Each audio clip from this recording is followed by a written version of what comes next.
जय सरना जय धर्मेश जय आदिशक्ति।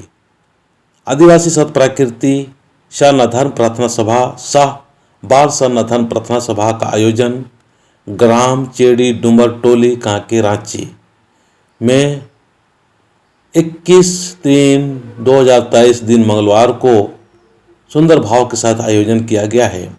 एक से एक बढ़कर वक्ता और सुंदर सुंदर भजन गाने वाले और सुंदर सुंदर बात बताने वाले भी पहुंच रहे हैं। साथ साथ में सतमार्गदर्शक चित्तरंजन उरांव सत्य की बातें और प्रेम की बातें, शांति की बातें बताने के लिए पहुंच रहे हैं।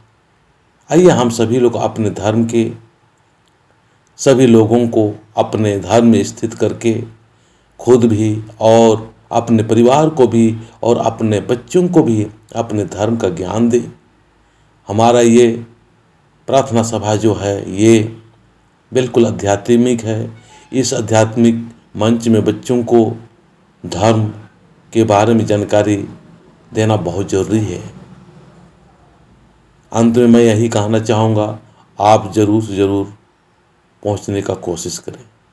समय सुबह 9 बजे से शुरू हो जाएगा, शाम 5:30 बजे तक ये होगा। एक दिवसीय है, इसीलिए आप देर ना करते हुए समय से पहुंचना, ताकि भजन वक्ता और बच्चों का जो बाल सरना धर्म प्रार्थना सभा का आयोजन होना है उनको भी समय देने की ज़रूरत है।